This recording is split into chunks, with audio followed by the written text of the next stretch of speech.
படையாண்ட மாவீரான்னு ஒரு படம் ஒன்று வந்ததுப்பா. ஐயோ, அது வந்து ஒரு ஒரு உண்மை சம்பவத்தை பேஸ் பண்ண ஒரு கதை. ஒருத்தர் ஒன்று இருக்காரு, அவரோட கதையை வந்து எடுக்கலாம் அப்படிங்கிற மாதிரி அப்படி எடுத்த படம் தான் அந்த படம். யாரை சொல்கிறோன்னு உங்களுக்கே தெரியும். நம்ம வந்து இப்போ பேசுறது அவரை பற்றி பேசல, படத்தை பற்றி. படமாக வந்துருச்சு, அப்போ நம்ம படமாக மேக்கிங்காக நல்லா இருக்கான்னு தான் நம்ம பேசணும். அவரை பற்றி நம்ம டச் பண்ணவே இல்லை. படத்தில் பார்த்தீங்கன்னா ஒரு சீன் ஒன்று இருக்கு.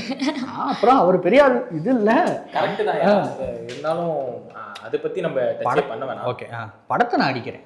ஸோ எனக்கு பிடிக்கல. அதனால் படத்தில் பார்த்தீங்கன்னா ஒரு சீன் ஒன்று வரும். ஒரு வில்லன் வந்து என்ன பண்ணுவாங்கன்னா, ஹீரோவை தேடி உடனே கூட்டிகிட்டு வாங்கடா, அடிச்சு துவம்சம் பண்ணுண்டா அப்படிங்கிற மாதிரி வெயிட் பண்ணிட்டு இருப்பாங்க. வீட்டுக்குள்ளே வந்து கத்திட்டு இருப்பாங்க, அடியாளுங்களானே வந்தா தூக்கிடலானே அவனை அது இதுன்ட்டு.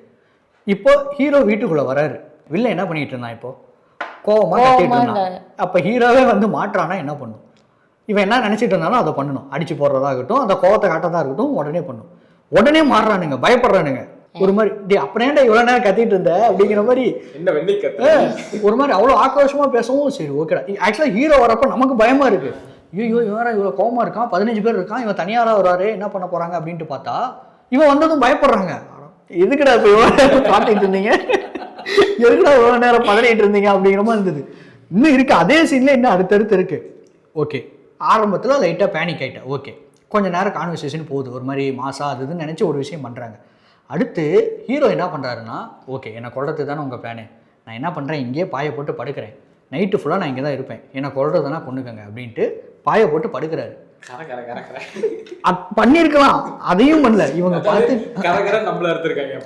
இவங்க நின்று, அதாவது யாரு ஹீரோ. எனக்கு இந்த கதையை கேட்கும்போது இப்படி ஒரு படம் வந்துச்சா, இது ஒரு படமா, இது என்ன கதை அப்படின்னு தான் இருக்கு. வில்லன் வந்து அப்படியே நின்று பார்த்துட்டே இருப்பாங்க. டே அவனை டிஸ்டர்ப் பண்ணாதீங்கடா, அவன் எந்திரிச்சுட்டா நம்மளை கொண்டுருவான்டா, அதனால அவன் சேஃபா தூங்கி எந்திரிச்சு போட்டுண்டா, யாரும் டிஸ்டர்ப் பண்ணாதீங்கன்னு விடிய விடிய காவல் காக்குறாங்க. தலை வலிக்குதா, தலை வலிக்குதே. ஃபர்ஸ்ட் என்ன சொன்னேன், அவனை கையை கடிச்சா உடச்சிடணும், கையில சிக்கினானா அவ்வளவுதான் சொல்லிட்டு அவ்வளவு விஷயம் பண்ணவங்க. இதுல நிறைய இதுல லேயர் லேயரா அடுக்கிக்கிட்டே போகலாம். இப்போ நான் சொன்னது எவ்வளோ ஒரு காட்டு முக்கியம் இருக்கு. இதை அந்த ஹீரோ பயங்கரமான மாசினா நடிச்சிருந்தா எப்படி இருந்திருக்கும். ஆமா ஆமா, அந்த படத்தோட ஹீரோ தான் டைரக்டர். ஸோ கௌதமன் சார் தான், அது சொல்லிடலாம் தப்பு. கௌதமன் அவர் தான் படத்தோட டைரக்டர் அண்டு படத்தில் நடிச்சிருக்கிறவரும் அவர் தான்.